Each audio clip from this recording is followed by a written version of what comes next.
Chapter 1: Understanding the Niche Storytelling Account. Why others get hundreds of thousands of views while your video gets no traffic.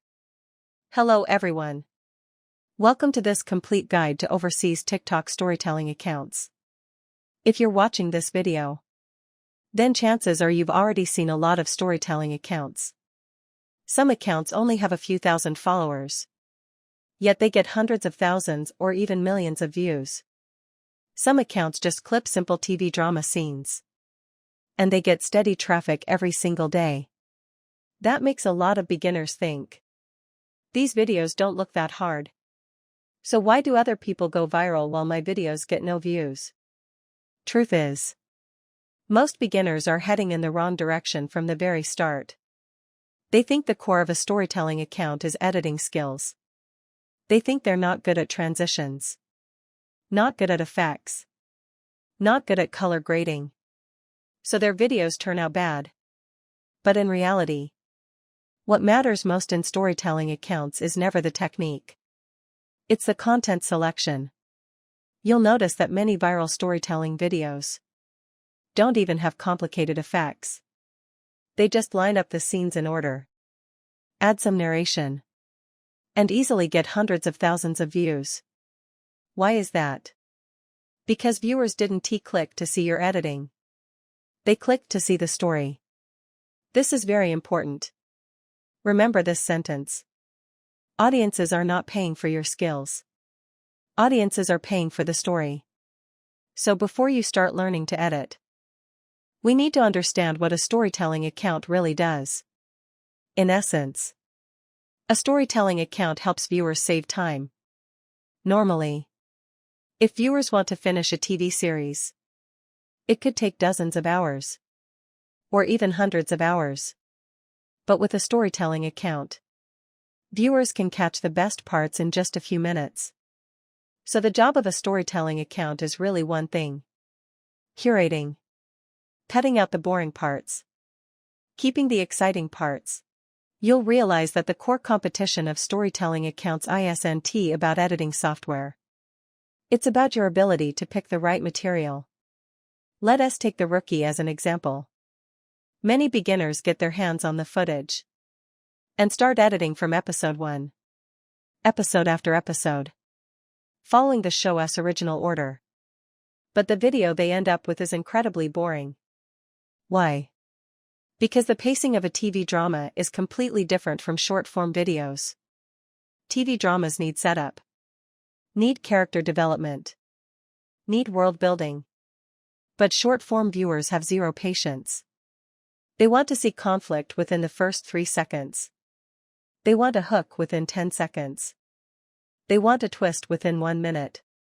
If your video can't do that, they will swipe away. So lesson 1. Don't think like a director. Think like a viewer. What do viewers want to see? The answer is simple: danger, conflict, secrets, betrayal, love, death, suspense. These elements naturally grab attention. For example, in The Rookie, Lucy gets kidnapped. That's danger. Rosalind sets up her revenge. That's suspense. Jackson dies. That's emotional impact. The dynamic between Tim and Lucy shifts. That's romance. These kinds of moments are naturally shareable. But regular patrol scenes, regular dialogue scenes, regular work scenes, those are much less engaging. So when you're searching for material, the first thing you ask yourself is this scene important? You ask yourself, would this scene make a stranger stop and keep watching? If the answer is no, then that footage probably doesn't belong in a storytelling account. Now let us talk about a mistake many beginners make: the need to be complete. Many people think if they're telling a story, they have to explain everything from start to finish. So a story that could be told in 3 minutes gets dragged into 20 minutes. And viewers end up leaving before reaching the climax. Truth is, the most important skill for a storytelling account is not adding content. It's removing content. Great editors do one thing every single day. Cut. Cut constantly. Cut irrelevant plots. Cut repetitive shots. Cut anything that slows down the pacing. Only keep what actually moves the story forward. Here's a simple rule for you. If you can remove a shot and the viewer still understands the story, then that shot can probably go. If removing a shot breaks the logic of the story, then that shot should stay. Once you learn this principle, your editing pace will level up immediately. Next, let us talk about channel positioning. Many beginners just chase whatever is trending. They edit a cop drama today, a romance tomorrow, a thriller the day after, and the channel becomes a mess. The algorithm doesn't know who to recommend your videos to. So what is the right approach? Pick one direction first. For example, police dramas. If you choose police dramas, then The Rookie, Chicago PD, SWAT, FBI. These shows all target the same audience. That makes it easier for the algorithm to recognize your content tags. And your long-term growth will be more stable. Next is building your footage library. Don't wait until you want to make a video to look for material. Professional storytelling account operators usually build their own library. Every time they see a great scene, they immediately take notes. Note the show. Note the timestamp. Note the characters. Note a brief description of the scene. Over time, your library will grow bigger and bigger. And whenever you want to make a video on a certain theme, you'll be able to find the right clips quickly. That will massively boost your production efficiency. Finally, I want to share the most important mindset with you. Don't chase a viral hit from the very beginning. A lot of people make 3 videos, get no traction, and quit. The truth is, for the vast majority of storytelling account operators, their first dozens of videos are a learning phase. By constantly publishing, constantly reviewing, constantly optimizing, they gradually find a style that works for them. So when you sit down to make your first video, don't tell yourself you need to get hundreds of thousands of views. Your goal should be simpler. Finish it. First, learn how to make a complete video. Then learn how to make a decent video. And only then go for a viral one. After you stick with it and publish dozens of videos, you'll notice that the way you look at footage has changed. You'll spot conflict more easily. You'll spot suspense more easily. You'll know what's worth editing. And that ability, that is the real core advantage of a storytelling account. In Chapter 2, we'll move into the hands-on phase, teaching you how to build a footage library, how to log timestamps, how to quickly find scenes worth editing, so that your future production becomes several times faster. Welcome to Chapter 2. In the last chapter, we learned what truly matters for a storytelling account. Not effects, not transitions, but content curation. Now many people are eager to open Premiere Pro and start editing. But let me tell you something. The work that really determines your efficiency actually happens before you even start editing. What is the biggest daily headache for most beginners? It's not that they don't know how to edit. It's that they can't find the footage. This happens all the time. You open your hard drive. You have dozens of seasons of TV shows, hundreds of episodes of footage. You suddenly want to edit a certain storyline, and you start frantically searching. 2 hours go by, and you still haven't found the shot you wanted. By the time you finally find it, half the day is gone, and the actual time left for editing is maybe less than an hour. That is what happens when you don't have a footage management system. So in this chapter, we are focusing entirely on organizing your footage. Because your ability to organize your footage will determine whether you can keep posting consistently. Let us start with a real-world problem. Why can some storytelling accounts post 3 to 5 videos a day? while others can barely manage one a week. Many people think it's about editing speed. But that's not it. What really makes the difference is how fast you can find your footage. Professionals know exactly where every shot is. Beginners have to search from scratch every single time. So starting today, don't think of yourself as just an editor. Think of yourself as a media librarian.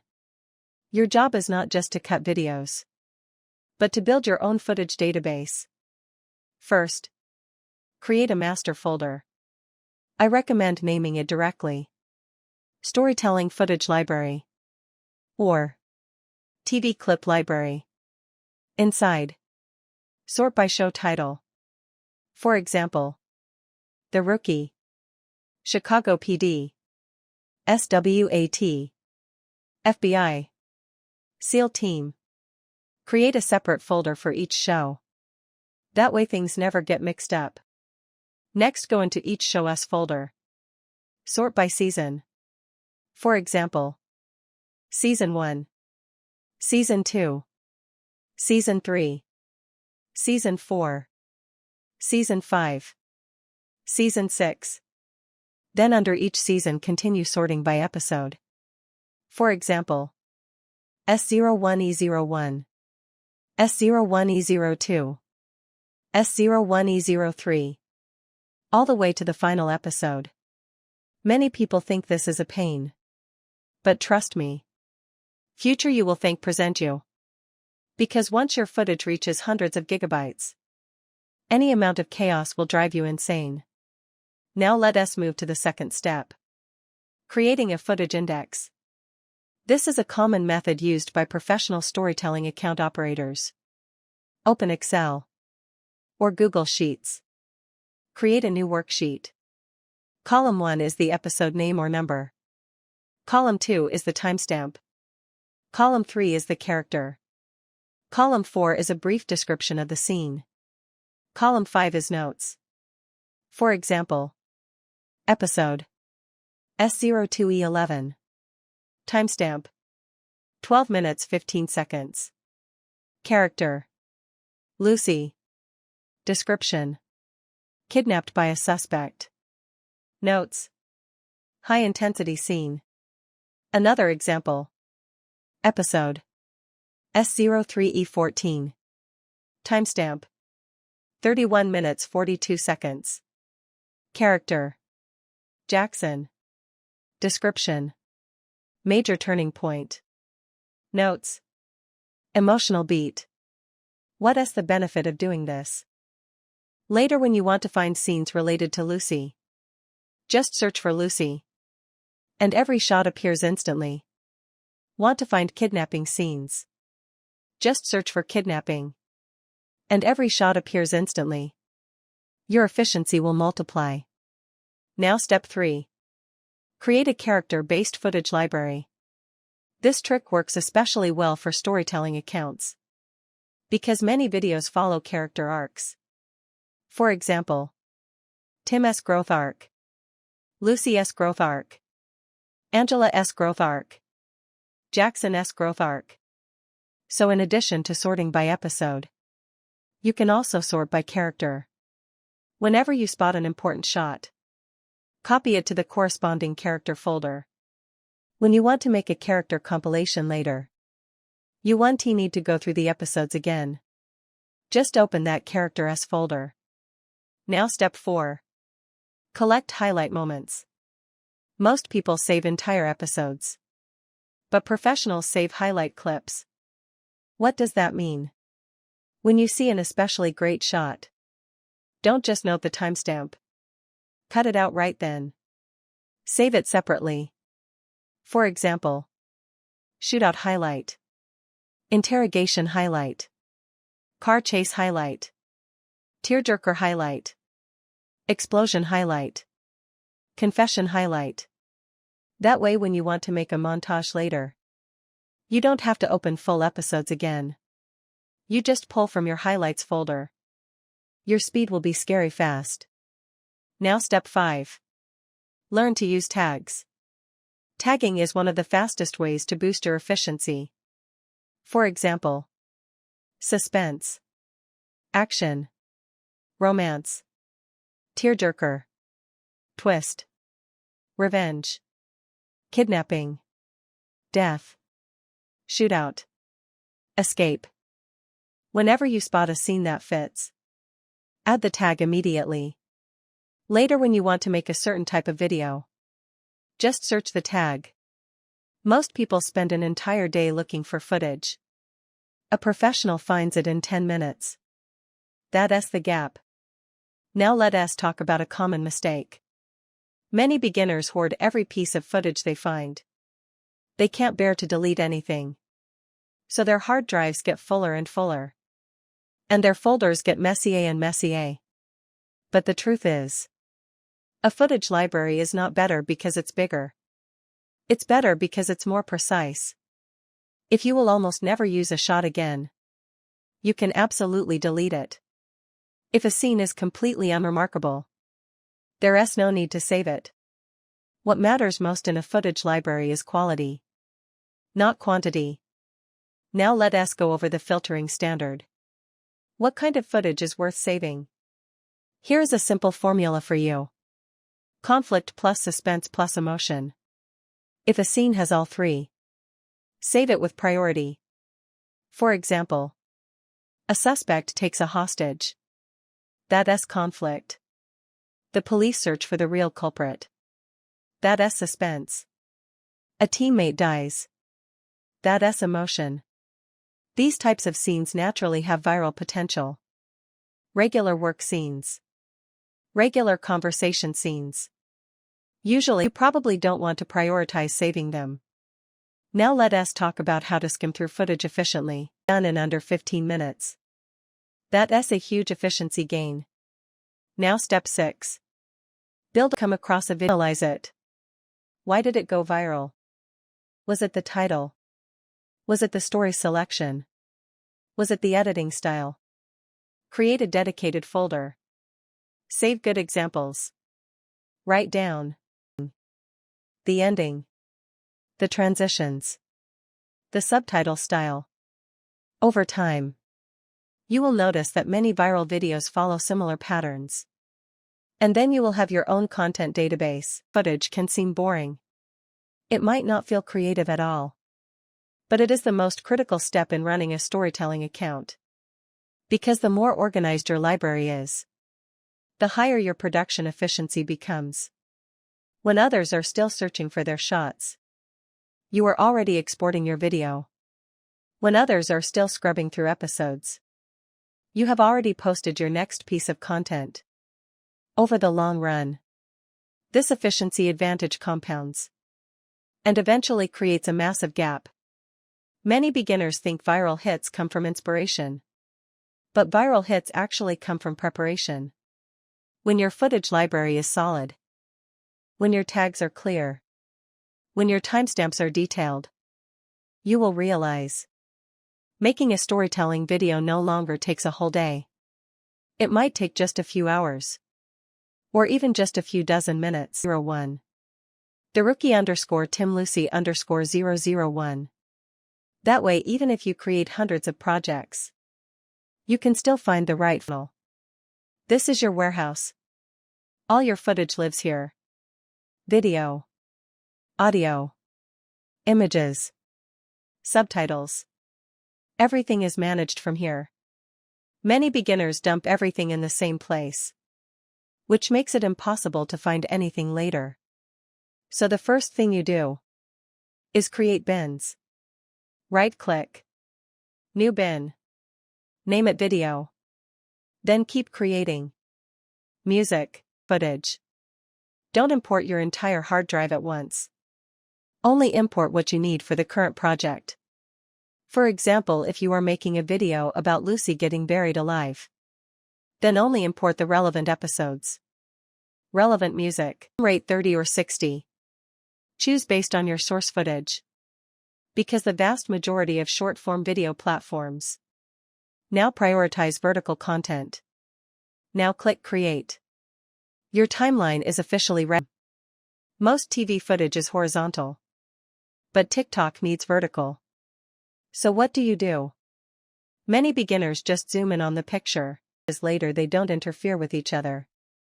For example, if you need to adjust the music volume, just go to the music track.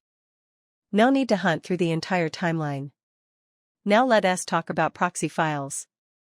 This is an efficiency tool that many people ignore. If your computer is not very powerful.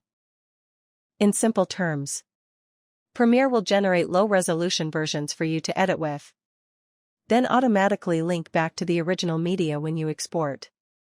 That way even a modest computer can handle large projects smoothly. Now let us talk about autosave. This is a setting every editor will thank themselves for.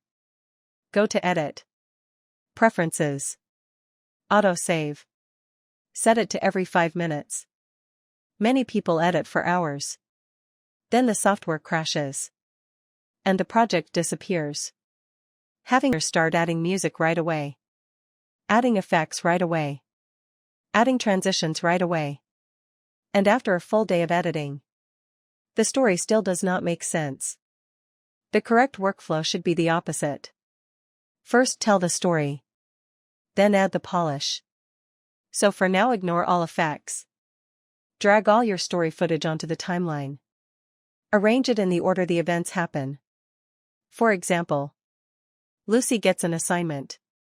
Lucy finds they find the bear story.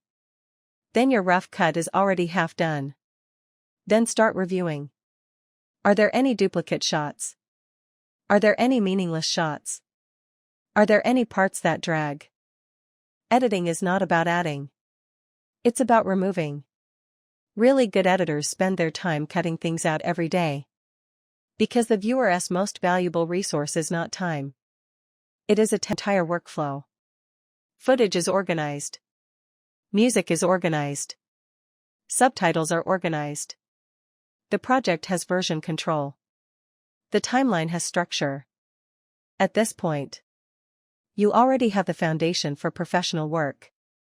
Many people think professionals are better because they know more keyboard shortcuts or more effects. But in reality, where professionals really pull ahead is often their organizational ability. Because when projects get bigger and footage piles up, only a clean workflow can guarantee consistent output. Starting with this chapter, you have officially finished your editing preparation. In the next chapter, we will move into the actual rough cut stage, learning how to take dozens of minutes or even hours of footage and compress it into a compelling story that viewers actually want to finish. And that is one of the most core skills of a storytelling account. Welcome to Chapter 4. If the first 3 chapters were about setting up your working environment, then starting with this chapter we officially enter the most important core part of a storytelling account. The rough cut. Many beginners think the rough cut is simple. Isn't it just dragging clips onto the timeline? But in reality, what really determines the quality of your video is precisely the rough cut stage. Because the music, subtitles, color grading, and effects that come later are all just icing on the cake.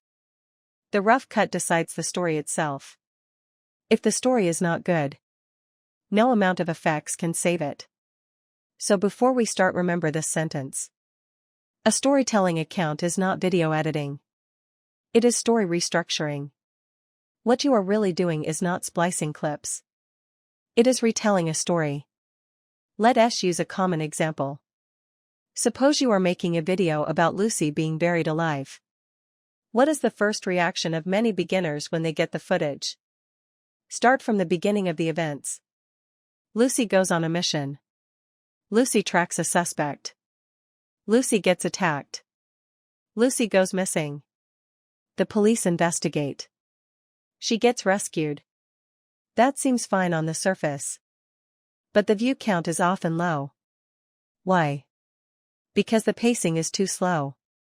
Viewers have to wait too long to get to the most exciting part. And in the short-form video era, what viewers lack most is patience. So what do professionals usually do? Start with the climax. Open with Lucy trapped underground. Her oxygen running out. She is screaming for help. Quick cuts create a sense of crisis. Then raise the question. Why is she buried there? Who did it? Can the police find her in time? Once the audience has questions, then you go back and explain what led to this. This is suspense-driven storytelling, and one of the most common techniques used by storytelling accounts. Now let us talk about an important concept. Information density. Many beginners when editing like to keep a lot of the original footage, thinking it makes the story more complete. But as a result, the pacing gets slower and slower, and viewers keep dropping off. Remember, viewers are not here to appreciate the TV show. Viewers are here to get the story information. For example, a character walks from a room to a parking lot. The TV show might take 1 minute, because the director wants to build atmosphere. But a storytelling account does not need that, because that minute does not provide new information. So delete it. Only keep the key moments. Enter the room. Find the clue. Cut immediately to the next scene. Keep the story moving forward. That way the viewer is always receiving information, and their retention will naturally go up. Now let us talk about the first principle of the rough cut. Delete every useless shot. What is a useless shot? A character spacing out. A character walking. A character waiting. A character being silent. Repeated reaction shots. These shots have value in a TV show, but have very low value in a storytelling account, unless they move the story forward. Delete them. Many beginners are afraid to delete, worried that the story will become incomplete. But the truth is, the greatest ability of a storytelling account is daring to delete. The more precisely you delete, the better the story becomes. Now the second principle. Every shot must have a job. What is the point of a shot? Move the plot forward. Develop a character. Create suspense. Deliver emotion. If a shot does none of these 4 things, then it probably should not exist. For example, an interrogation scene. The suspect reveals a key piece of information. Keep it. The police find important evidence. Keep it. The two of them make small talk for 2 minutes. Delete it. Because what viewers really care about is the result, not the process. Now the third principle. Look for conflict. Why do some stories go viral so easily? Because the conflict is strong. For example, cop versus criminal. Teammate versus teammate. Good versus evil. Life versus death. The stronger the conflict, the more invested the viewer becomes. So during the rough cut, you need to constantly find points of conflict and strengthen them. For example, in an ordinary conversation, if it contains a threat, contains a secret, contains a lie, then you should prioritize keeping it, because those moments naturally grab viewers. Now the fourth principle. Look for turning points. What is a turning point? It is the moment when the viewer's expectation gets broken. For example, the police think the case is closed, but the real killer is someone else. For example, the suspect has been caught, but then suddenly escapes. For example, the hero is about to be rescued, but a new crisis appears. These moments are often the most exciting parts of the entire story. So during the rough cut, you must mark these moments. Later, whether for your title, your thumbnail, or your opening hook, you can build around these turning points. Now the fifth principle. Control your shot length. The problem with many beginner videos is not that the story is bad. It is that the shots are too long. The viewer already understands the moment, but the shot just stays there, and the pacing keeps slowing down. Generally speaking, for a storytelling account, a shot length of 2 to 5 seconds works well. For action scenes, you can go even shorter. For emotional scenes, you can extend it a little. But always remember, a shot should only last slightly longer than the time the viewer needs to understand it. Not stay there forever. Now the most common mistake in the rough cut. Copying the TV show's order scene by scene. This is the most common problem for beginners. They think the original writers already arranged the story, so they just follow along. But the platform environment has changed. A TV show is for viewers willing to sit down and watch for dozens of minutes, while short-form video is for users ready to swipe away at any second. So a storytelling account must reorganize the pacing. For example, show the result first, then explain the cause. Show the danger first, then explain the process. Show the conflict first, then fill in the background. This structure tends to work much better for short-form video. Now, how to tell if your rough cut is good enough. Here is a simple test. Turn off the sound and watch only the. If you can still roughly understand the story, then your visual logic is fine. Then turn off the and listen only to the narration. If you can still understand the story, then your script logic is fine. Finally, play both together. If they complement each other, then your rough cut is basically successful. Now, a technique often used by professional editors. After you finish the rough cut, do not immediately start adding music. Do not immediately start making subtitles. Step away from the computer for 10 minutes. Or half an hour. Then watch it again. You will notice that some shots you thought were good suddenly feel slow. Some content you could not bear to delete actually did not need to be there at all. This process of reevaluating often lifts the quality of your video by a level. Finally, I want to tell you, the rough cut is actually about subtraction. Many beginners always think about adding more shots, adding more effects, adding more transitions. But truly great storytelling accounts are almost always subtracting. Subtracting the filler. Subtracting the pauses. Subtracting the repetition. Subtracting the useless information. Until at the end, every single second left on the timeline is pushing the story forward. Once you learn this way of thinking, whether you are editing The Rookie or any other TV show, you will be able to quickly find the most exciting parts. Because you have started thinking from the viewer's perspective, not from the footage's perspective. In the next chapter, we will move into the fine cut stage, learning how to use pacing to keep viewers watching from the first second to the very last. Welcome to Chapter 5. If the rough cut decides whether the story makes sense, then the fine cut decides whether viewers will actually finish watching it. Many beginners run into a strange problem. They have clearly explained the story. The footage is fine. The narration is fine. But after posting, the completion rate is still very low. Viewers keep swiping away halfway through.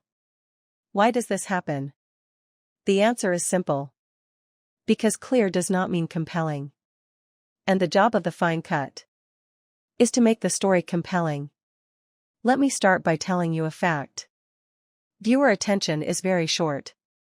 Especially on short-form video platforms. They will not give you many chances. If nothing new happens for several seconds in a row, viewers will likely swipe away. So the core goal of the fine cut is just one thing.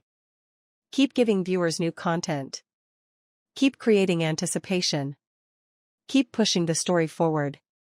Now let us look at the timeline. After the rough cut, many shots are already usable, but they are not tight enough. For example, a character opens a door, walks into a room, sits down, and starts talking. That whole process might take 10 seconds. But the only truly important thing is the last sentence. So step 1 of the fine cut. Compress the waiting time. Character opens the door. Keep it. Character speaks. Keep it. The walking and sitting in between. Delete them directly. Now a 10-second sequence might become 3 seconds. And the pacing instantly improves. Now let us talk about an important concept. Viewer anticipation. Every time someone watches a video, their brain constantly generates questions. Who is the killer? What will happen next? Will the hero survive? Will the case be solved? These questions are what keep viewers watching. So during the fine cut, you need to keep feeding these questions without giving away the answers too early. For example, if you reveal the real killer at the beginning, then the viewer's interest will drop for the rest of the video. The right approach is to keep releasing clues, letting the viewer get closer to the answer step by step. This is suspense management, and it's the key to high completion rates. Now let us talk about pacing curve. The problem with many beginner videos is not slowness. It is flatness. What does that mean? One pace from start to finish. No changes. No ups and downs. Viewers will naturally get tired. Truly great videos always have a wave-like pacing. Intense. Calm. Intense. Calm again. Then into the climax. For example, the police chase a suspect. That is a high-intensity moment. Viewers are fully focused. Then you can briefly slow down. Let the characters analyze the case. Then suddenly a new clue appears, raising the tension again. This way the viewer's emotions keep changing, and they don't get fatigued easily. Now let us talk about cutting frequency. Many beginners like to let shots linger too long, especially in dialogue scenes. One shot might last 10 seconds or more, and viewers never make it to the end. So what is the right approach? As soon as the shot has delivered its information, cut immediately. For example, a character delivers a key line. Cut immediately to the other person's reaction. Or cut to a related scene. This keeps the viewer visually engaged. But don't cut just for the sake of cutting. Too many random cuts also hurt the viewing experience. The key is information-driven cuts, not time-driven cuts. Now let us talk about emotional control. Many people think faster is always better. But that's not entirely correct. Some scenes need to be fast. Some scenes need to be slow. For example, shootouts, car chases, arrests. Those scenes work well with fast cutting. But sacrifice, goodbyes, emotional outbursts, those scenes need some room to breathe, so the viewer has time to feel the emotion. If you cut every scene at the same speed, the emotion never lands. So the fine cut is not just about speeding everything up.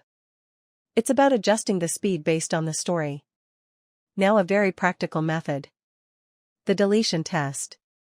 After you finish the fine cut, randomly delete one shot. Then watch the video again. If the story is completely unaffected, that shot was never important to begin with. Keep deleting. Repeat this process until every shot cannot be easily removed. That is when your timeline is truly high quality. Professional editors do this often, because many times, the best edit is not about adding more. It's about taking away. Now let us talk about viewer fatigue points. Typically in a video, every 20 to 30 seconds, something new should happen. A new clue. A new crisis. A new twist. If nothing changes for too long, viewers will drop off. So during the fine cut, zoom out on your timeline. Look at the big picture. And see if the story is constantly moving forward. If a section stays the same for too long, it needs to be adjusted. Now let us talk about climax design. Many beginners save the best part for the end, thinking it will have the most impact. But in short-form video, unlike TV shows, viewers may not make it to the end. So for the really important climax, you should show part of it early. Let the viewer know there is something worth waiting for. For example, open with Lucy buried underground. Then go back and explain what led to it. Viewers will be more willing to keep watching, because they have already seen the final crisis. Now let us talk about vocal pacing. Even without adding background music yet, you should pay attention to the pacing of your narration. Narration should not be flat like reading a textbook. Speed up for important information. Pause for key turning points. Lower your tone when danger approaches. These changes make the video more engaging. Many viewers, even without looking at the screen, will be carried along by the vocal pacing. Now let us talk about transitions. Many beginners love flashy transitions, but storytelling accounts do not need them. In most cases, a simple hard cut is enough, because viewers care about the story, not the transitions themselves. Too many transitions actually distract, unless you are jumping in time, changing locations, or making a major story shift. Otherwise, keep it simple. Now a professional habit. After you finish the fine cut, export the video once. Then watch it as a regular viewer. Do not pause. Do not make edits. Watch it all the way through. And note every moment when you feel like swiping away. Those moments are exactly where your video needs the most work. Because if even you lose focus, viewers definitely will not stay. Finally, I want to leave you with this sentence. Pacing is not created by cutting. It is created by deleting.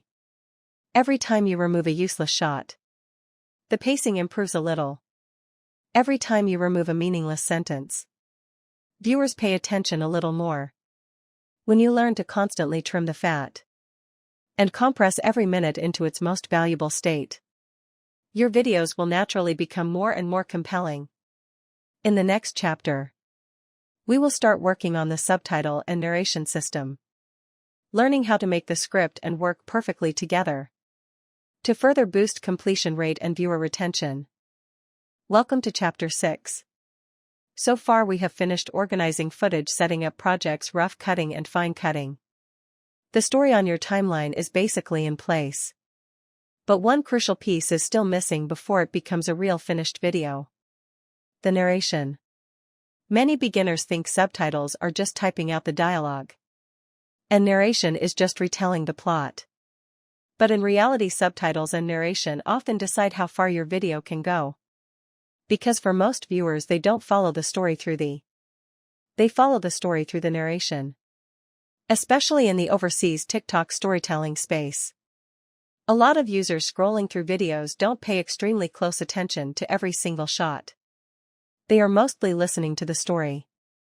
So you need to understand one thing. Viewers are not watching the TV show.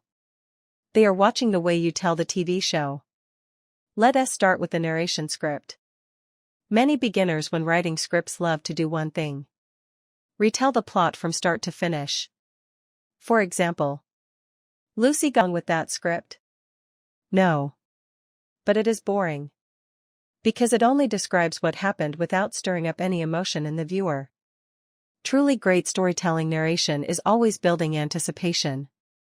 Take the same plot, you could say it like this. Lucy thought this was just another routine assignment. But what she didn't know was that a trap designed specifically for her was already closing in. Just a few hours later she would be buried underground face to face with death. The same information gives the viewer a completely different feeling. Because the second version creates suspense. So when writing narration, don't just say what happened. Say why it's worth watching. Now let us talk about subtitle design. What is the biggest mistake many beginners make with subtitles? Too many words. The screen is filled with text and viewers can't read fast enough.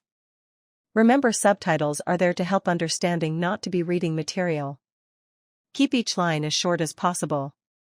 Keep each sentence within a reasonable length so viewers can finish reading it in 1 to 2 seconds. Otherwise they will keep switching between reading subtitles and watching and the experience will be terrible. Now let us talk about subtitle position.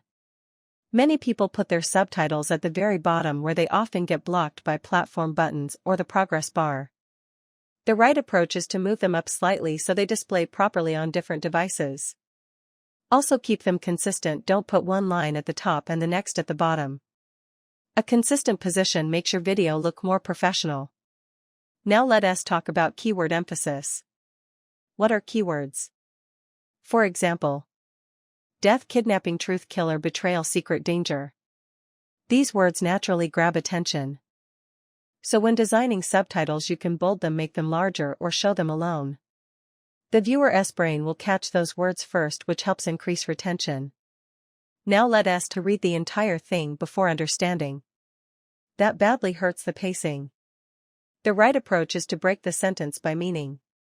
For example, the police finally found a clue. But what they didn't know was that the real danger had only just begun. Breaking one sentence into multiple parts keeps the viewer following along with the rhythm of the subtitles. Now let us talk about narration pacing. The reason many AI voiceovers fail is not because the voice sounds bad but because the pacing is too mechanical. Sentence after sentence with no pauses, no emphasis. It sounds like a robot reading a script. So when writing your script you must actively design pauses.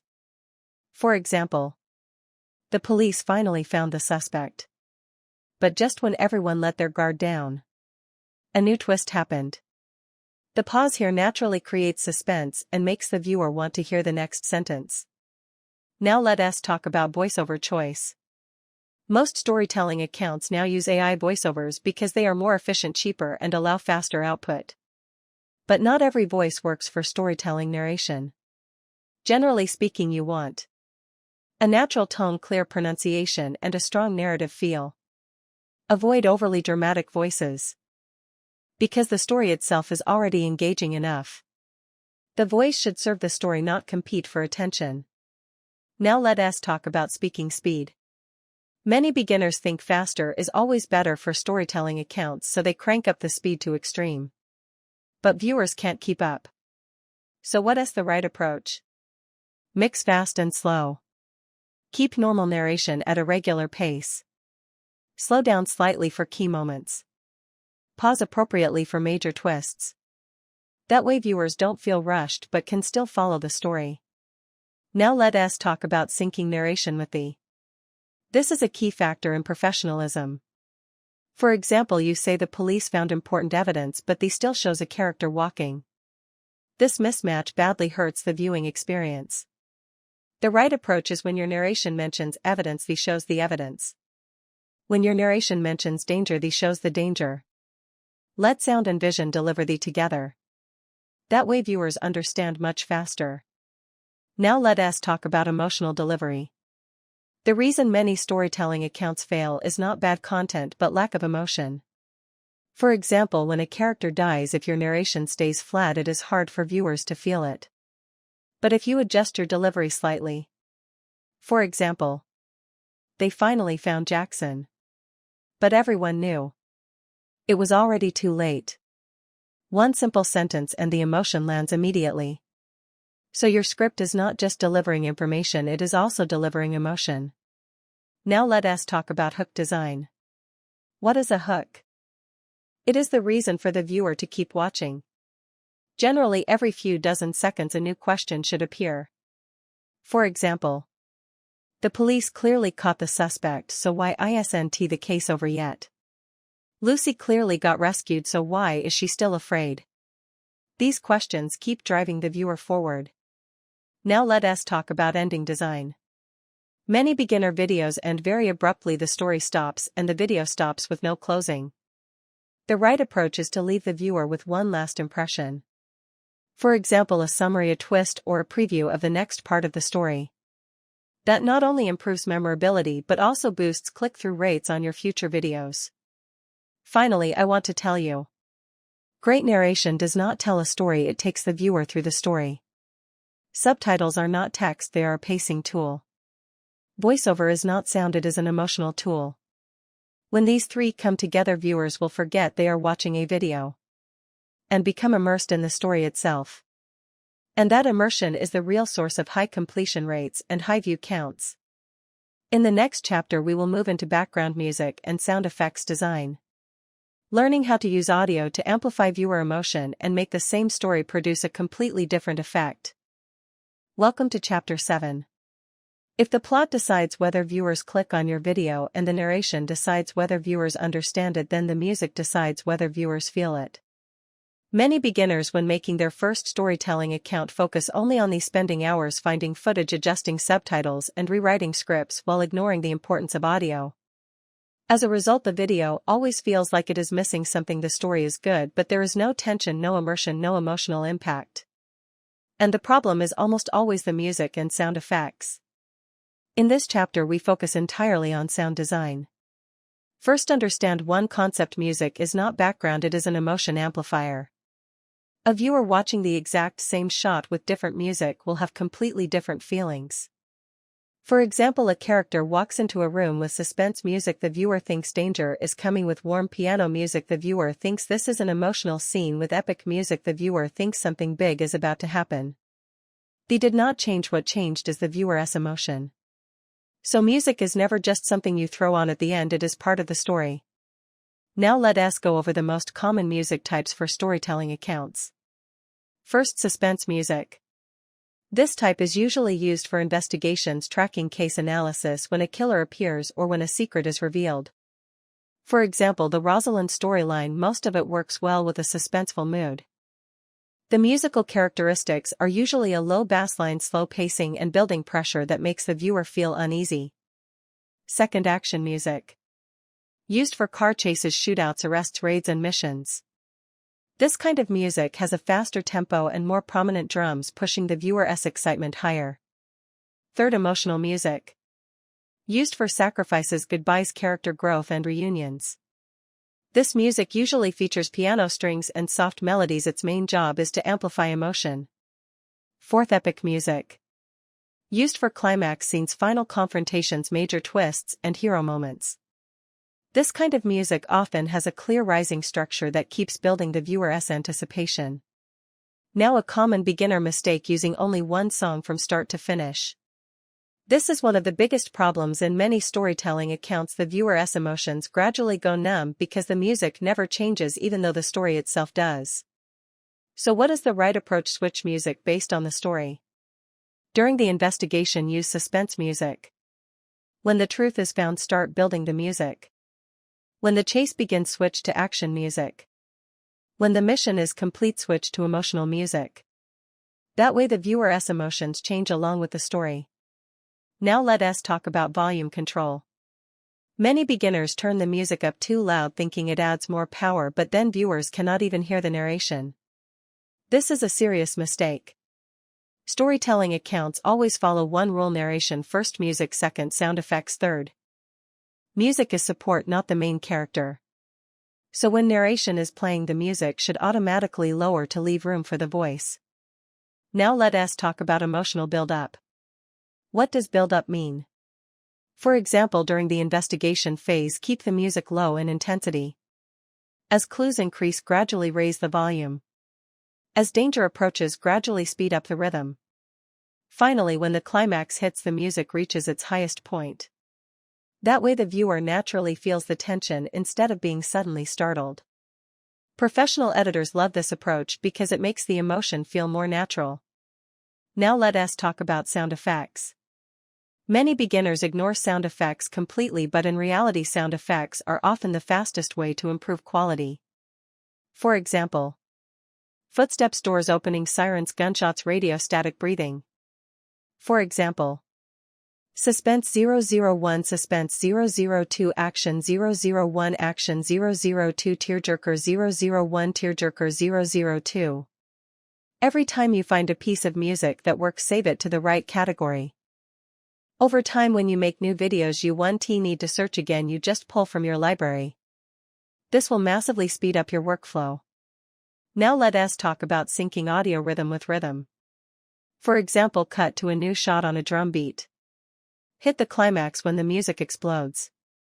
Drop a key line of dialogue when the music pauses. This kind of sync makes your video feel more impactful. Viewers might not be able to say why, but they will feel that the experience was smoother. Finally, I want to share a very important idea with you. Many people think viewers watch a video, but viewers actually feel a video. It tells the story, the narration explains the story, and the music and sound effects make viewers feel the story. When all three work together, viewers truly become immersed. So don't treat music as an afterthought. From the very beginning of your edit, include sound design as part of your creative process.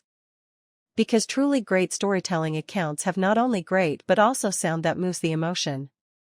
In the next chapter we will cover the final part of this entire tutorial. Learning cover design, export settings, video publishing, and the operational strategy for TikTok storytelling accounts. So you can truly complete the whole process from editing to publishing. Welcome to the final chapter of this tutorial. If you have made it this far, then congratulations. You have already finished organizing footage, setting up projects, rough cutting, fine cutting, subtitle creation, narration design, and music and sound effects processing. Now you are just one step away from publishing your video. And this is exactly where many people trip up. They spend hours or even days making a video, but after publishing it only gets dozens of views or even single-digit views. So they start doubting their footage, their editing, and their account. But many times the problem is not with the video itself, it is with the publishing process. In this chapter we will cover the entire workflow of running a storytelling account. First, export settings. Many beginners finish editing only to find the exported video looks blurry, the subtitles are soft, and faces are not clear. There are usually only two reasons: the bitrate is too low or the export settings are wrong. If you are making a TikTok storytelling account, use H.264 format, 1080 by 1920 vertical resolution, and export at a relatively high bitrate. After exporting, do not upload immediately. Watch the whole video once to check the subtitles, the audio, and the some problems only show up after export, such as subtitles going out of bounds, music suddenly peaking, or the aspect ratio being off. Checking in advance saves a lot of trouble. Next, the thumbnail. Many beginners think thumbnails do not matter on TikTok because viewers see the video while scrolling. That thinking is not entirely correct, because many users do go to your profile page to browse. If your thumbnails are all over the place, viewers will have little desire to follow.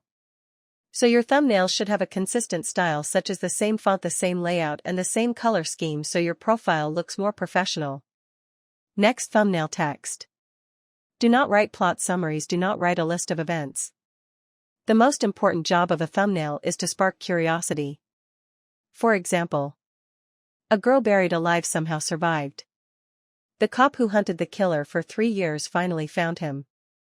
He thought he caught the real killer but had no idea the real danger was right next to him. Why do these work? Because they create questions, and questions drive clicks. Next, title design. Many beginners write very plain titles such as Lucy Gets Kidnapped, Storyline, Jackson Dies, Seeing Rosalind, Case Compilation. These titles are accurate but lack. The right approach is to highlight conflict, highlight danger, and highlight twists. For example, a girl gets stuffed into an oil drum and buried underground. All the cops thought the case was over until they found the real killer. Such titles are much more likely to attract new viewers. Next, the first 3 seconds. Many people think the video is finished once it is exported, but the first 3 seconds decide whether the video gets more recommendations. The platform watches how viewers react. If a large number of viewers swipe away immediately, the system assumes the content is not engaging and limits distribution. So the strongest hook must appear in the first 3 seconds. Do not start with background information, do not start with character introductions, go straight into conflict, straight into danger, straight into suspense. For example, a girl wakes up to find herself buried underground with only 1 hour of oxygen left. This kind of opening is far more effective than introducing the character's background. Next, account positioning. Many beginners post a police drama today, a romance tomorrow, and a horror film the day after. As a result, the account tags become a mess and the platform does not know who to recommend your videos to. The right approach is to focus on one direction. For example, specialize in police dramas, specialize in crime suspense, or specialize in American TV show recaps. When your content is sufficiently vertical, the system can more accurately find your target audience. Next, upload frequency. Many people wait until their video is perfect before posting and end up uploading only once a week. But for a new account, frequency is often more important than perfection because you need a lot of data to test the market response. So early on, the focus is not perfection but consistent output. For example, 1 video per day or 1 video every 2 days. Keep a steady rhythm so the system gradually gets to know your account. Next, data analysis. Many beginners post a video and forget about it, which is wasting an opportunity. Every video is a test. You need to look at click-through rate, completion rate, average watch time, like rate, save rate, and share rate. These numbers tell you what viewers actually like. For example, if a certain type of story has a very high completion rate, then viewers are interested in that kind of content and you can dig deeper. If a certain type of story has a very low click-through rate, then you need to re-optimize your title and thumbnail. Next, review and reflection. This is the fastest way to improve. Each week, pick the video with the highest views and analyze why it succeeded. Then pick the video with the lowest views and analyze why it failed. Do not just look at the results, look at the reasons. Because only by finding patterns can you consistently replicate success. Next, the viral myth. Many beginners see a video go viral and immediately copy it like crazy, only to see no results. The reason is simple: viewers are not attracted to the surface form but to the emotion behind the content. For example, a kidnapping story goes viral not necessarily because of the kidnapping but because of the tension, the twist, or the rescue process. So do not just copy the plot, copy the core elements that grabbed viewers' attention. Next, long-term operation. Many people treat storytelling accounts as short-term projects, give up after a few videos with no traffic and quit. But the vast majority of accounts take time to grow. Your first 10 videos are about learning the workflow, your first 20 videos are about finding your style, your first 30 videos are about accumulating data. Only after this accumulation does an account gradually enter a stable phase.